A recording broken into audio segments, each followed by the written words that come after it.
بسم اللہ الرحمن الرحیم۔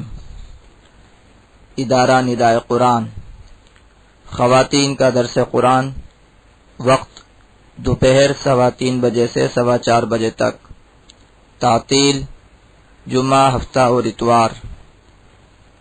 مردوں کا درس قرآن، وقت رات 10:30 بجے سے 11:30 بجے تک، تعطیل ہفتہ اور اتوار۔ مدرس مفتی ارشاد الرحمن، بمقام ادارہ ندائے قرآن، نزد محمدی مسجد، لیاقت نمبر 3، کراچی۔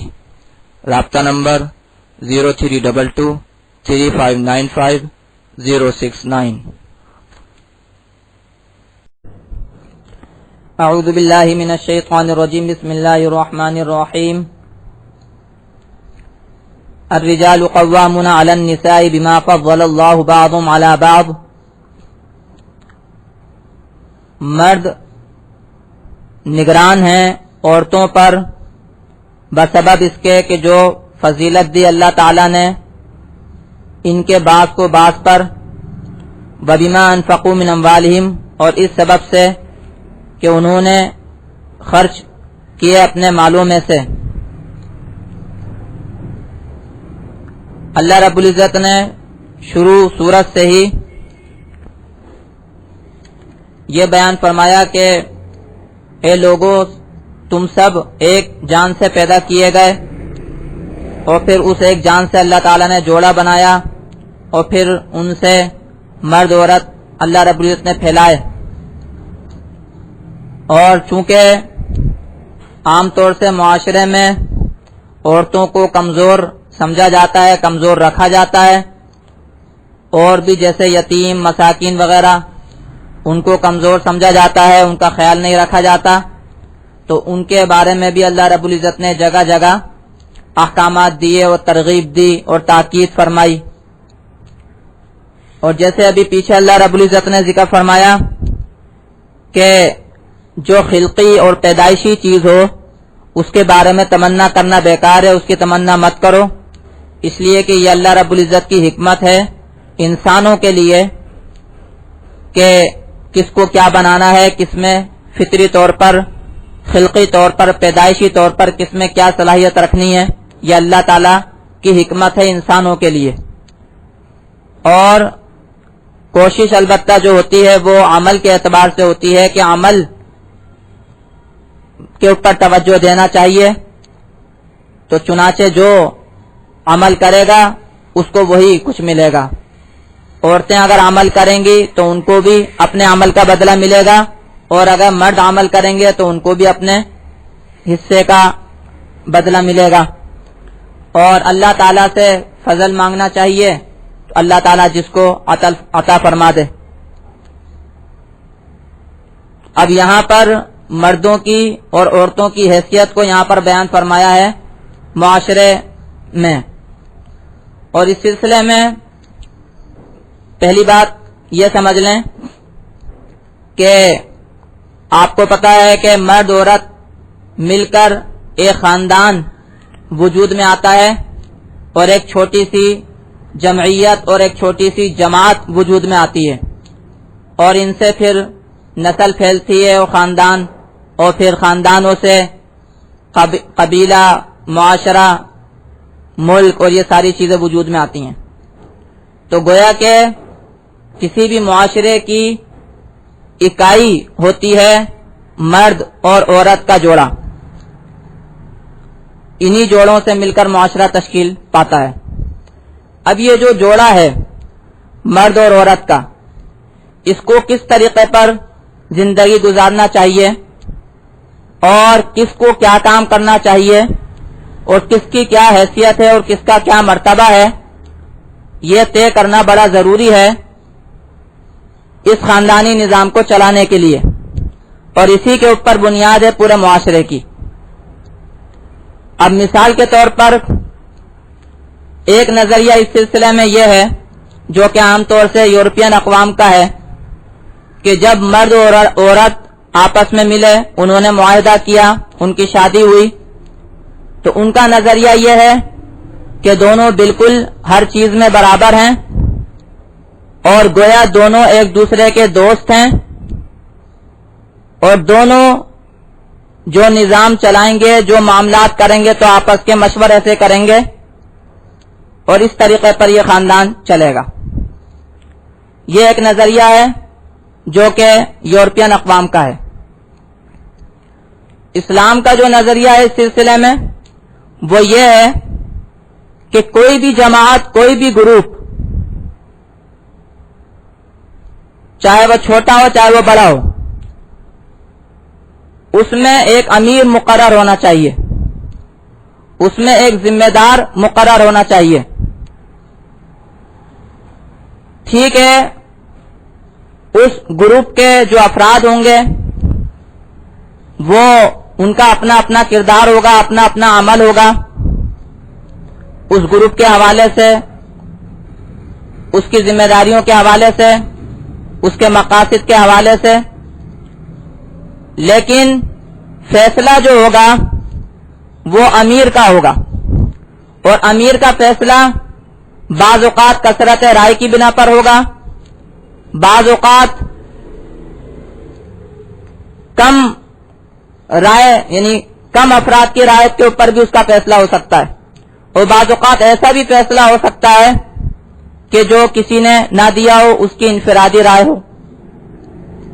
تو اس کے یعنی اگر آپ چھوٹے گروپ کے حساب سے دیکھیں، چھوٹے خاندان کے حساب سے دیکھیں، چاہے بڑے گروپ، بڑے خاندان جو کہ ایک ملک کی شکل میں ہوتا ہے اور ایک قوم اور ایک معاشرے کی شکل میں ہوتا ہے، اس کے اعتبار سے دیکھیں، اسلامی اصول بنیادی طور پر یہی ہے، امیر مقرر کرنا، اور امیر جو وہ مقرر کیا جاتا ہے وہ مشورے سے کیا جاتا ہے، اور اس کی اگر ہم اس کو سیاسی اعتبار سے دیکھیں، ملک کے اعتبار سے دیکھیں، ایک بڑی قوم کے اعتبار سے دیکھیں تو اس میں بڑی تفصیلات ہیں جس کا موقع یہاں پر نہیں ہے، پھر انشاءاللہ تعالی موقع ہوگا تو بتاؤں گا۔ تو بہرحال چاہے چھوٹا گروپ ہو چاہے بڑا گروپ ہو، چاہے ایک چھوٹا سا خاندان ہو جس میں ایک مرد اور ایک عورت ہو، چاہے بڑا خاندان ہو، چاہے پوری ایک بڑی قوم ہو، تو اسلامی اصول یہ ہے کہ ایک امیر اور ایک ذمہ دار ہونا چاہیے، اور اسی طریقے پر یہ بھی ہے کہ مختلف کاموں کے حوالے سے بھی مختلف ذمہ داران ہونے چاہیے۔ قرآن میں آتا ہے یا ایھا الذین آمنوا اطیعوا اللہ واطیعوا الرسول واولی الامر منکم، اے ایمان والو اطاعت کرو اللہ کی اور اس کے رسول کی، اور جو تم میں سے کام والے ہیں، ذمہ دار ہیں، ان کی۔ تو اسلامی اصول یہ ہے، تو اسی اصول کے اوپر ہے جب مرد و عورت شادی کرتے ہیں اور ان کی ایک چھوٹی سی جماعت وجود میں آتی ہے تو بھی یہی اصول ہے کہ ایک کو امیر ہونا چاہیے۔ ٹھیک ہے، آپس میں جوڑے ہیں، آپس میں دوست ہیں، آپس میں تعلقات ہیں، آپس میں کچھ ذمہ داریاں، کچھ حقوق ہیں، لیکن نظم کس طرح چلے گا، انتظام کس طرح چلے گا، اس ایک جماعت کا، اس ایک خاندان کا، اس کے لیے ایک امیر مقرر ہونا ضروری ہے۔ اور امیر مقرر ہونے کے اعتبار سے جب آپ یہ بات سمجھ جائیں کہ امیر مقرر ہونا ضروری ہے، تو اب امیر مقرر ہونے کے اعتبار سے ظاہر سی بات ہے کہ مرد اور عورت کے اعتبار سے اگر دیکھا جائے تو مرد میں امیر بننے کی صلاحیت زیادہ ہے، مرد میں امیر بننے کی صلاحیت زیادہ ہے۔ اس کی وجہ اللہ رب العزت نے یہاں پر بیان فرمائی کہ بما فضل اللہ بعضهم علی بعض، اس سبب سے کہ اللہ نے بعض کو بعض پر بڑھائی دی، جیسے ابھی پیچھے فرمایا لا تتمنوا ما فضل اللہ به بعضکم علی بعض، جس چیز کے ذریعے اللہ نے کسی کو کسی کے اوپر امتیاز دیا، کوئی خصوصیت دی، تو اس کی تمنا کرنا بیکار ہے، اس کی تمنا مت کرو۔ تو اللہ رب العزت نے مردوں میں خلقی طور پر کچھ ایسی صلاحیتیں رکھی ہوتی ہیں کہ جن کی وجہ سے وہ نگران بننے کا زیادہ اہل ہے، ذمہ دار بننے کا زیادہ اہل ہے۔ اور یہاں میں یہ ایک بات بھی واضح کر دوں کہ یورپین اقوام تو عورتوں کو حقوق کا جھانسا دے کر یہ جو ایک ذمہ داری ہے، یہ اس کو حق بتاتے ہیں. بات کو سمجھے میں کیا کہہ رہا ہوں کہ یعنی نگران بننا یہ ایک بڑی بھاری ذمہ داری ہے. نگران بننا بڑی بھاری ذمہ داری ہے اور اس ذمہ داری کو وہ عورتوں کے اوپر ڈالنا چاہتے ہیں اچھا سا لیبل لگا کر, اس کو حق کا نام دے کر, حقوق کا لیبل لگا کر کہ گویا یہ تو تمہارا حق ہے, یہ تو تمہارا حق ہے اور گویا تمہیں اس سے رعایت ملے گی. حالانکہ نگران ہونا, آپ خود اس بات کو سمجھ سکتی ہیں کہ نگران ہونا, کسی بھی چیز کا ذمہ دار ہونا, نگران ہونا, یہ بہت بڑی بھاری ذمہ داری ہوتی ہے. اس میں کوئی رعایت نہیں ہوتی. جیسے مثال کے طور پر ایک خاندان ہے, اس میں بچے بھی ہیں, عورت بھی ہے, مرد بھی ہے, انتظامات اور فیصلے مرد کے چلتے ہیں, ذمہ داری مرد کے اوپر عائد ہوتی ہے. تو اس سے کیا ہوتا ہے کہ ٹینشن اور فکر ساری مرد کو ہوتی ہے.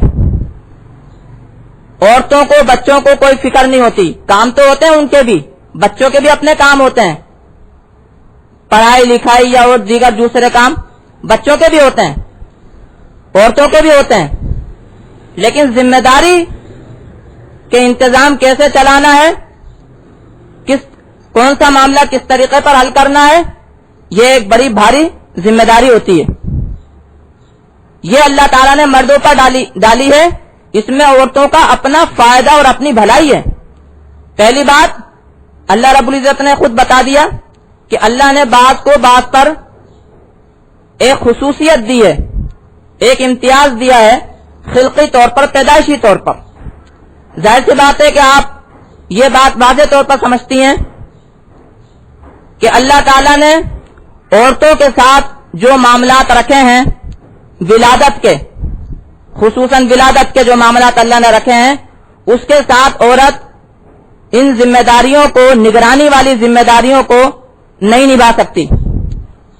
وہ اور بات ہے کہ بعض عورتیں ولادت کے معاملات سے آزاد ہو جاتی ہیں اور وہ یہ سمجھتی ہیں کہ ہم یہ ذمہ داریاں نبھا سکتے ہیں, تو یہ ان کا اپنا خیال ہے. لیکن یہ ایک عام اصول کے طور پر نہیں دیکھا جا سکتا اس کو, کیونکہ ظاہر سی بات ہے کہ ساری عورتیں ولادت کے معاملات سے آزاد نہ تو ہو سکتی ہیں, اور اگر ہوں گی تو اس کے کیا نتائج ہوں گے وہ آپ خود سمجھ سکتی ہیں. تو یہ تو اللہ تعالیٰ نے مختلف افراد میں مختلف قسم کی صلاحیتیں رکھی ہیں, مختلف قسم کی خصوصیتیں رکھی ہیں. اب ولادت کے معاملات عورت کے ساتھ ہیں, مردوں کے ساتھ نہیں ہیں. تو اللہ تعالیٰ نے عورتوں کے ساتھ یہ رعایت رکھی کہ ان کے اوپر اس قسم کی ذمہ داریاں نہیں ڈالی کہ جس میں ان کو دشواری ہو اور باہر کے معاملات ان کو دیکھنا پڑے. تو یہ تو خلقی طور پر اور فطری طور پر ہے. ظاہر سی بات, اصل معاملہ ہے انصاف کا, اصل معاملہ انصاف کا, کہ انصاف ملنا چاہیے ہر ایک کو. مرد ہو تو مرد کو بھی انصاف ملنا چاہیے, عورتوں کو بھی انصاف ملنا چاہیے, یتیم فقراء مساکین معاشرے کے ہر طبقے کو انصاف ملنا چاہیے, اپنا حق اس کو ملنا چاہیے. لیکن ظاہر سی بات ہے ہر ایک کی خلقی طور پر, فطری طور پر صلاحیتیں مختلف ہوتی ہیں. تو ان کے اعتبار سے اللہ رب العزت نے نظم بنائے ہیں, انتظامات بنائے ہیں. تو اللہ تعالیٰ نے جو مردوں کو نگران بنایا, تو یہ اس کے اندر عورتوں کی اپنی بھلائی ہے. اس میں مردوں کے اوپر ذمہ داری عائد ہوتی ہے, اور اس کی وجہ اللہ رب العزت نے بیان فرما دی کہ جو اللہ تعالیٰ نے خلقی طور پر, فطری طور پر جو ایک دوسرے کو خصوصیت عطا کی ہے, ایک دوسرے کو امتیاز دیا ہے. اب اگر کوئی مرد یہ چاہے کہ میں ولادت کے معاملات نمٹا لوں, تو ظاہر سی بات ہے کہ وہ یہ نہیں کر سکتا, کیونکہ اس میں خلقی طور پر وہ صلاحیتیں نہیں ہیں. دوسری وجہ اللہ رب العزت نے یہ بیان فرمائی کہ وَبِمَا أَنفَقُوا مِنْ أَمْوَالِهِمْ, اور اس سبب سے کہ انہوں نے خرچ کیا اپنے مالوں میں سے. ویسے تو سادہ طور پر اس کو یوں سمجھا جا سکتا ہے کہ انہوں نے مہر خرچ کیا, مردوں نے مہر خرچ کیا, لیکن یہ اتنی سادہ بات نہیں ہے. اس کو بڑی گہرائی سے فلسفے اس کا سمجھنا چاہیے. اس کا مطلب یہ ہے کہ مالی ذمہ داری ساری مردوں کی ہے. مالی ذمہ داری ساری مردوں کی ہے. آپ دیکھیں شادی جب ہوتی ہے تو مہر وہ بھی مرد کو ادا کرنا ہے, اور جب نکاح ہو گیا تو جس طرح مہر ادا کرنا ہے مرد کو, تو سارا خرچہ بھی مرد کو اٹھانا ہے, رہائش کا انتظام بھی مرد کو کرنا ہے, کپڑے لتے وغیرہ کا انتظام بھی مرد نے کرنا ہے.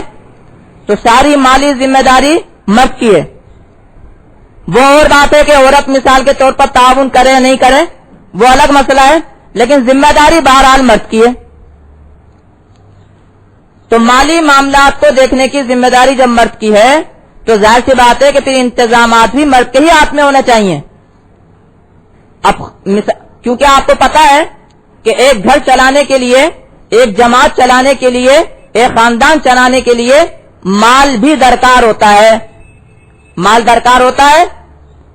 تو جب وہ مال مرد خرچ کر رہا ہے اور مرد کی ذمہ داری ہے تو پھر نگران بھی مرد ہی ہونا چاہیے, تاکہ وہ اس مال کو صحیح طریقے پر خرچ کر سکے. جب مرد کی ذمہ داری ہے مالی معاملات کی تو پھر نگران بھی وہی ہونا چاہیے کہ بھئی مالی میں جو مال لا رہا ہوں اور جو مالی ذمہ داری میرے اوپر ہے تو وہ میں کس طریقے پر اس کو نبھاؤں اور کس طریقے پر وہ صحیح طرح ادا ہو رہی ہے یا نہیں ہو رہی. میں یہ نہیں کہہ رہا کہ عورتوں کو خرچہ نہیں دینا چاہیے, ٹھیک ہے, گھریلو معاملات, گھریلو خرچے تو عورتیں چلائیں گی, لیکن ذمہ دار مرد ہی ہوگا. نگران جو ہوگا وہ مرد ہوگا, حساب کتاب لینے کا ذمہ دار مرد ہوگا, مالی وسائل فراہم کرنے کا ذمہ دار مرد ہوگا. تو یہ دونوں وجوہات ہیں, ایک خلقی طور پر, فطری طور پر, پیدائشی طور پر جو اللہ تعالیٰ نے صلاحیت رکھی ہے مردوں میں باہر کے معاملات کی اور نگرانی کے معاملات کی اور سیکورٹی اور حفاظت کے معاملات کی. جیسے میں نے کئی مرتبہ بتایا کہ جب شادی ہوتی ہے تو مرد کے اوپر جو بنیادی ذمہ داری ہے وہ ایک تو سیکورٹی اور حفاظت کی ذمہ داری ہے, اور دوسرا جنسی معاملات کو صحیح لے کر چلنا, نسل کے معاملات کو صحیح طرح لے کر چلنا, نسل کی ذمہ داری, اور تیسرا مالی ذمہ داری. تو عورتوں کے اوپر جو ذمہ داری ہے وہ گھریلو ذمہ داری. وہ اور بات ہے کہ بعض اوقات باہر کے بھی کچھ معاملات میں عورتیں تعاون کر دیتی ہیں, تو تعاون کر دینا اور بات ہے, اور ذمہ دار ہونا اور بات ہے. تو یہ تو اللہ رب العزت کی مہربانی ہے کہ اللہ تعالیٰ نے عورتوں کے اوپر آسانی فرمائی اور ان کے اوپر یہ ذمہ داری نہیں ڈالی, جو کہ یورپین اقوام عورتوں کے اوپر ڈبل ذمہ داری ڈالتے ہیں, ڈبل ذمہ داری. ظاہر سی بات ہے کہ یورپین اقوام میں بھی کوئی مرد تو بچہ پیدا نہیں کرتا, ہاں, مرد میں تو ولادت کا نظام نہیں ہوتا, تو عورت وہاں پر ولادت کے نظام کو بھی سنبھالتی ہے اور مالی ذمہ داریاں بھی سنبھالتی ہے اور دوسرے معاملات بھی سنبھالتی ہے. ڈبل ٹربل ذمہ داری آتی ہے وہاں پر عورتوں کے اوپر, اور اس کو نام دیا جاتا ہے حقوق کا. حالانکہ اس کے اندر عورت ذمہ داریوں میں بری طرح پھنس جاتی ہے, لیکن بس وہ اچھے لیبل کی وجہ سے بیچاری جیسے تیسے نبھا رہی ہوتی ہے, اپنے آپ کو برتر ثابت کرنے کے لیے نبھا رہی ہوتی ہے. گویا کہ مسکا لگا کر اور اس کو گویا کہ بڑا چڑھا کر اس سے اپنا کام نکلوانے کی کوشش کی جاتی ہے, اس کو کھیل تماشا بنانے کی کوشش کی جاتی ہے. اس کے صحیح معنوں میں جو حقوق ہیں اور جو صحیح معنوں میں وہ جن رعایتوں کی مستحق ہے وہ اس کو نہیں دیے جاتے. تو اللہ رب العزت نے یہاں پر فرمایا کہ الرجال قوامون علی النساء, مرد نگران ہیں عورتوں پر, بما فضل اللہ بعضهم علی بعض, اس سبب سے کہ اللہ تعالیٰ نے خصوصیت دی, فضیلت دی ان کے بعض کو بعض پر, یعنی مرد عورتوں میں سے اللہ نے بعض کو بعض پر فضیلت دی. اور یہاں فضیلت کو میں نے واضح فرما دیا, یہ فضیلت کوئی اخروی فضیلت نہیں ہے, یہ فضیلت ہے اصل میں خلقی اور پیدائشی. جو اللہ تعالیٰ نے پیچھے بھی بیان کر دیا کہ یہ اللہ تعالیٰ نے مختلف لوگوں کو مختلف لوگوں پر دی ہوتی ہے فطری طور پر، اور اس کی تمنا کرنا بھی بیکار ہے، اور یہ اللہ کی حکمت ہے انسانوں کے لیے. وَبِمَا أَنفَقُوا مِنْ أَمْوَالِهِمْ، اور اس سبب سے کہ انہوں نے خرچ کیا اپنے مالوں میں سے. تو اب عورتوں کے لیے کیا ہے، عورتوں کا کیا کردار ہے، عورتوں کی کیا ذمہ داری ہے، اس کو بیان فرماتے ہیں. فَالصَّالِحَاتُ قَانِتَاتٌ حَافِظَاتٌ لِلْغَيْبِ بِمَا حَفِظَ اللَّهُ. سو نیک بخت جو عورتیں ہیں، نیک جو عورتیں ہیں وہ فرما بردار ہوتی ہیں. حافظات للغیب بما حفظ اللہ، حفاظت کرنے والی ہوتی ہیں للغیب پیٹھ پیچھے، بما حفظ اللہ اس کے ساتھ کہ جو اللہ نے ان کی حفاظت کی. تو اب عورتوں کا کیا کردار ہے اس کو بیان فرمایا، مردوں کا کیا کردار ہے اس کو تو بیان کر دیا. اب عورتوں کا کیا کردار ہے، آپ دیکھیں کتنا آسان کردار رکھا ہے عورتوں کا، کتنی آسانی رکھی ہے کہ فالصالحات قانتات، عورتوں کا کام ہے فرما برداری کرنا، مردوں کے حکم کو ماننا. یہ جو حکم کو ماننا ہوتا ہے، عورتیں تو اس کو سمجھتی ہیں جیسے یہ کوئی ہمارے اوپر بڑی پریشانی ہے اور ہمارے کو بڑی اس میں کوئی تکلیف ہے. حالانکہ حکم ماننا بڑا آسان ہوتا ہے، حکم ماننا بڑا آسان ہوتا ہے، کیونکہ کوئی ذمہ داری نہیں ہوتی، بس جیسا کہا جائے ویسا کر لیا.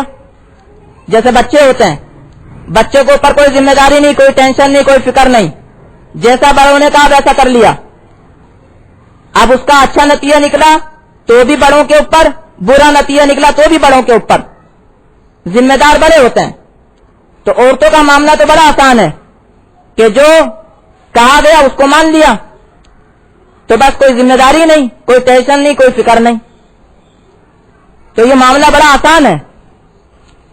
تو فرمایا کہ فالصالحات قانتات، پس نیک عورتیں وہ ہیں جو کہ فرما برداری کرنے والی ہیں. حافظات للغیب بما حفظ اللہ، حفاظت کرنے والی ہیں پیٹھ پیچھے. ظاہر سی بات ہے مرد ہر وقت تو گھر میں نہیں ہوگا، ہر وقت تو ان کے سامنے نہیں ہوگا، باہر کے معاملات دیکھے گا تو باہر جائے گا. تو شوہر کی غائب ہونے کی صورت میں حفاظت کرنے والی ہوں اس چیز کی کہ جس کی اللہ نے حفاظت فرمائی، یعنی اپنی عزت کی حفاظت کرنے والی ہوں، اپنے گھر کی حفاظت کرنے والی ہوں، جو نسل ہے جو اولاد ہے اس کی حفاظت کرنے والی ہوں. بس یہ دو ذمہ داریاں ہیں بنیادی طور پر عورتوں کی، کہ شوہر کے حکم کی فرما بردار ہو اور گھریلو معاملات کی حفاظت کرنے والی ہوں. شوہر کے پیٹھ پیچھے اپنی آبرو، اپنی عزت کی بھی حفاظت کرنے والی ہوں، اور اولاد کی حفاظت کرنے والی ہوں، اور اپنے گھر کی گھریلو ساز و سامان کی حفاظت کرنے والی ہوں. یہ عورتوں کا کردار ہے اور یہ نیک عورتیں اللہ کے ہاں شمار ہوتی ہیں. تو فرمایا فالصالحات قانتات حافظات للغیب بما حفظ اللہ. پس نیک عورتیں وہ ہیں جو کہ فرما بردار ہیں، حفاظت کرنے والی ہیں پیٹھ پیچھے اس کے ساتھ کہ جو اللہ نے ان کی حفاظت فرمائی. یہاں یہ بھی واضح کر دیا کہ گویا اللہ تعالیٰ کی حفاظت بھی ان کے ساتھ ہے، اللہ تعالیٰ کی مدد بھی ان کے ساتھ ہے. آگے اب اللہ تعالیٰ نے فرمایا کہ اگر اب جیسے جب یہ بیان فرما دیا اللہ نے، مردوں کا بھی کردار بیان فرما دیا، عورتوں کا بھی کردار بیان فرما دیا، تو اب اگر کوئی اپنے اس کردار کی خلاف ورزی کرتا ہے تو اس سلسلے میں پہلے عورتوں کا ذکر فرماتے ہیں کہ اگر عورتیں اپنے اس کردار کی خلاف ورزی کرتی ہیں، اپنی اس ذمہ داری کی خلاف ورزی کرتی ہیں، واللاتی تخافون نشوزہن، اور وہ عورتیں کہ جن کی نافرمانی سے تم ڈرتے ہو، واللاتی تخافون نشوزہن، اور وہ عورتیں کہ جن کی نافرمانی سے تم ڈرتے ہو، تو اس کے لیے کیا طریقہ کار ہے اس کو دیکھیں. یہاں نافرمانی سے پہلے تو یہ سمجھ لیں کہ نافرمانی سے کون سی نافرمانی مراد ہے. ایسا کام جو کہ عورتوں کے اوپر ماننا ضروری ہے، جیسے ابھی بتایا کہ مرد چونکہ نگران ہیں، گھر کے ذمہ دار ہیں، تو وہ جو بھی انتظامی معاملے میں حکم دیں، یا اسی طرح جیسے میں نے یہ بتایا جنسی معاملات ہیں، نسل کے معاملات ہیں، تو اس میں جو حکم دیں تو اس کی فرما برداری کرنا عورتوں کی ذمہ داری ہے. تو اب اگر عورتیں اس کی خلاف ورزی کریں، شوہر کا حکم نہ مانیں، تو اس سلسلے میں پھر کیا طریقہ کار ہے شوہر کے لیے؟ تو اس کو اللہ رب العزت نے بیان فرمایا ہے اور اس کے 3 مرحلے ذکر فرمائے ہیں. 3 مرحلے اس کے ذکر فرمائے ہیں، 3 اسٹیپ اس کے ذکر فرمائے ہیں. اور اس کے اندر یہ ہے کہ پہلے مرحلہ پر پہلا کام ہو، دوسرے مرحلے کی بھی اگر نوبت آ جائے تو پھر دوسرا کام، اور اگر تیسرے مرحلے کی نوبت آ جائے تو پھر تیسرا کام. یہ نہیں ہے کہ پہلے ہی مرحلے میں تیسرا کام کیا جائے یا پہلے ہی مرحلے میں دوسرا کام کیا جائے، بلکہ یہ مرحلہ وار اللہ تعالیٰ نے مردوں کے لیے طریقہ کار مقرر فرمایا ہے.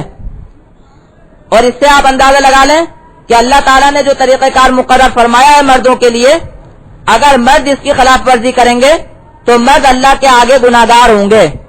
مرد اللہ کے آگے گناہگار ہوں گے اگر وہ اس طریقہ کار کی مخالفت کریں گے یا اس طریقے پر عمل نہیں کریں گے. وہ طریقہ کار کیا ہے؟ فَعِذُوهُنَّ، بس ان کو نصیحت کرو. یہ پہلا مرحلہ ہے.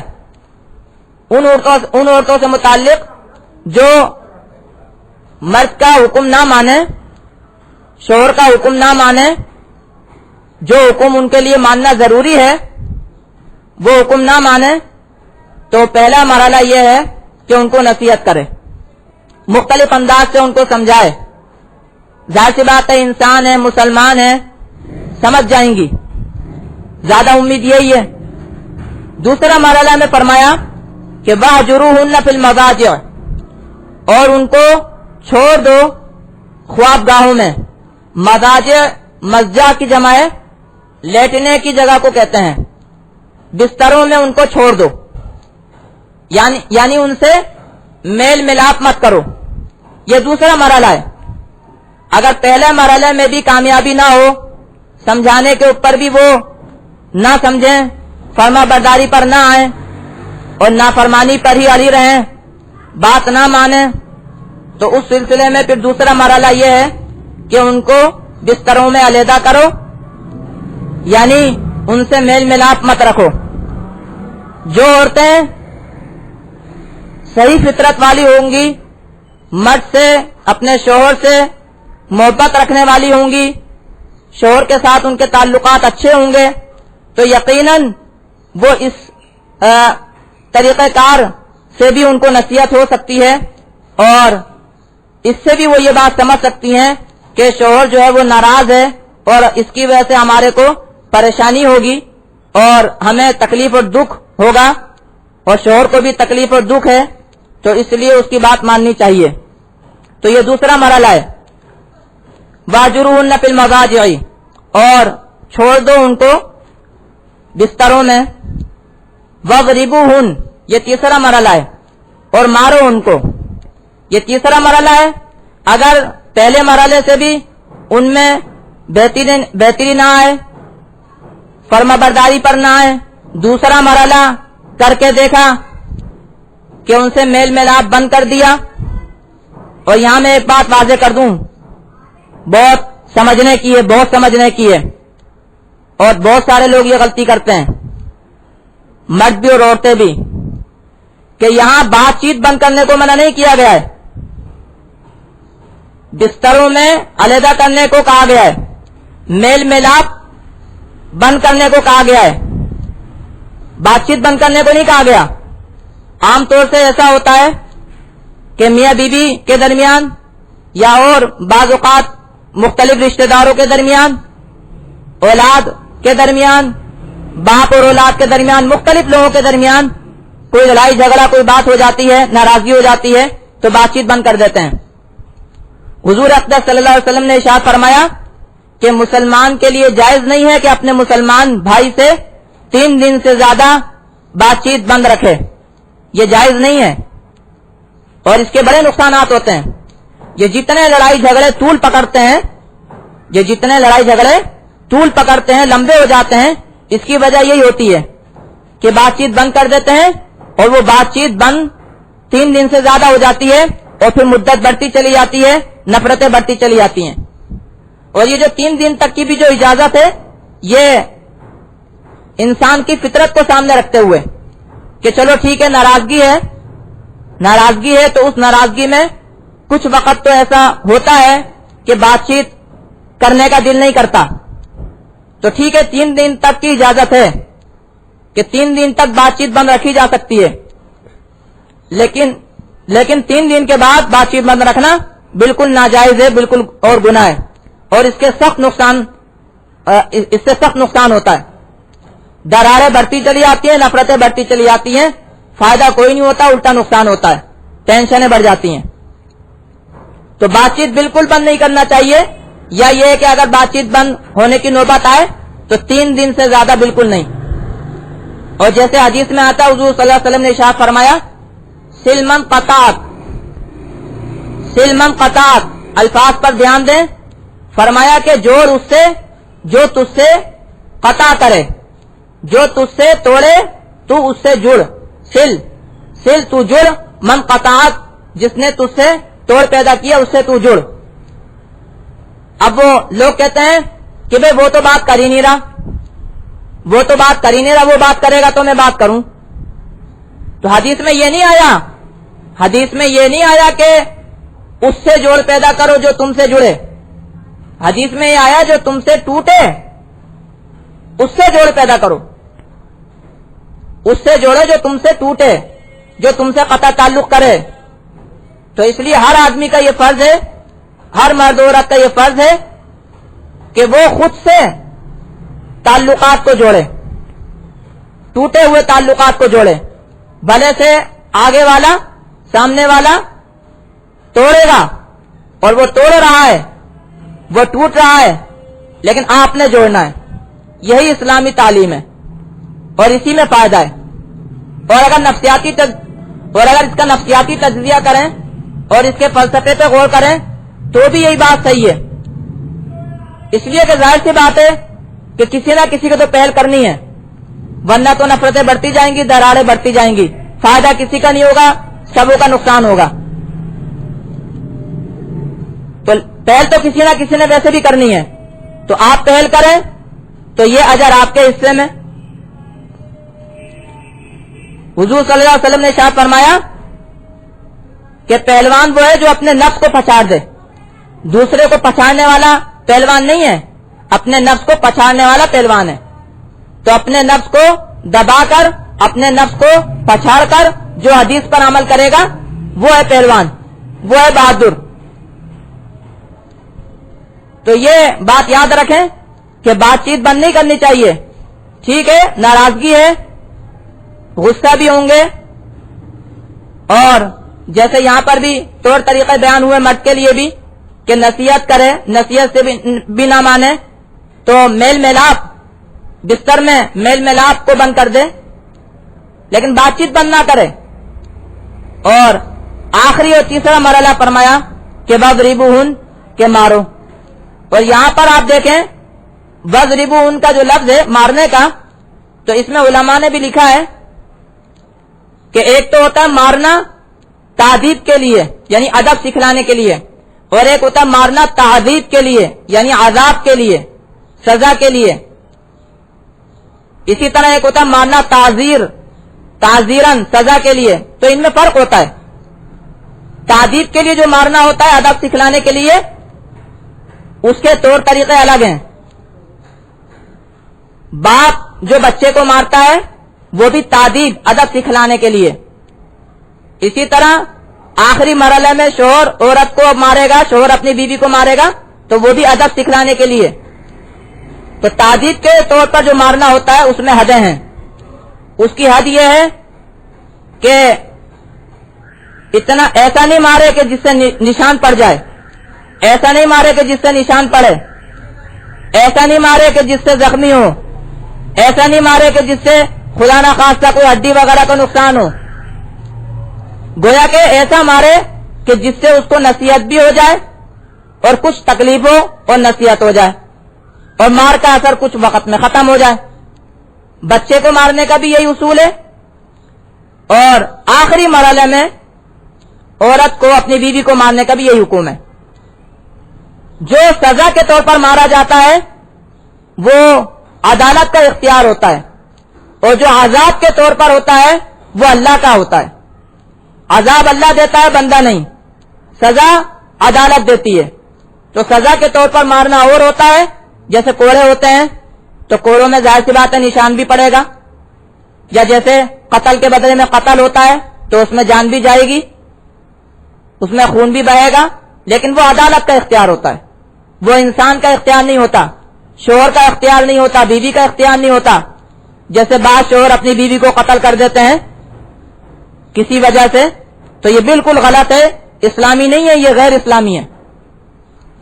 تو فرمایا کہ واللاتی تخافون نشوزہن فعظوہن واہجروہن فی المضاجع واضربوہن, اور وہ عورتیں کہ جن کی نافرمانی سے تم ڈرو تو پس ان کو نصیحت کرو اور ان کو بستروں میں چھوڑ دو اور ان کو مارو.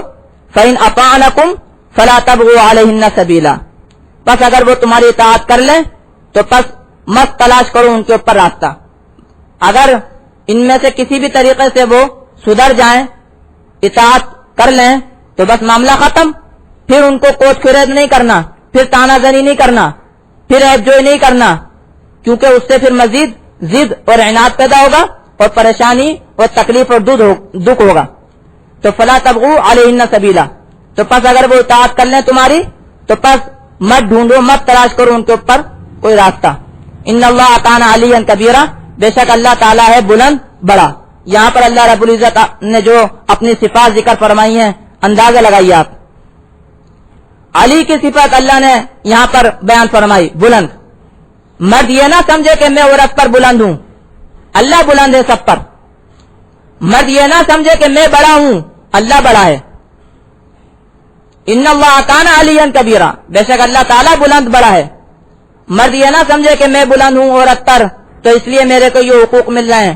نہیں, یہ تو نگرانی کی وجہ سے, یہ تو نگرانی کی وجہ سے گھر کو چلانے کے لیے طور طریقہ اللہ نے بیان فرمائے. اگر ظاہر سی بات ہے خاندان ہے, ایک گروپ ہے, اگر اس میں نافرمانی ہوگی تو وہ گروپ کیسے چلے گا, وہ خاندان کیسے چلے گا؟ اس میں تو لڑائی دنگے فساد ہی ہوتے رہیں گے اگر اس میں نافرمانی ہوگی. تو یہ تو اصل میں اللہ تعالیٰ نے ایک خاندان کو چلانے کے لیے طور طریقے بیان کیے ہیں. یہ اس وجہ سے نہیں کہ مرد کوئی بلند ہے عورت کے اوپر یا بڑا ہے, بلکہ اللہ تعالیٰ بڑا ہے, اللہ تعالیٰ بلند ہے. ان اللہ کان علیا کبیرہ, اور اس طرف بھی اشارہ کر دیا اللہ نے کہ جب اللہ تعالیٰ بلند ہے, اللہ تعالیٰ بڑا ہے, تو اگر مرد خلاف ورزی کرے گا ان اصولوں کی اور اپنے حقوق, اپنی حدود سے تجاوز کرے گا تو پھر اللہ تعالیٰ بلند ہے, اللہ تعالیٰ بڑا ہے, تو اللہ تعالیٰ اس کو سزا دے گا. ان اللہ کان علیا کبیرہ, بے شک اللہ تعالیٰ ہے بلند بڑا. آگے اللہ رب العزت نے پھر اگر معاملات بڑھتے چلے جائیں اور نفرتیں بڑھتی چلی جائیں تو اس سلسلے میں صلح کی ضرورت پڑتی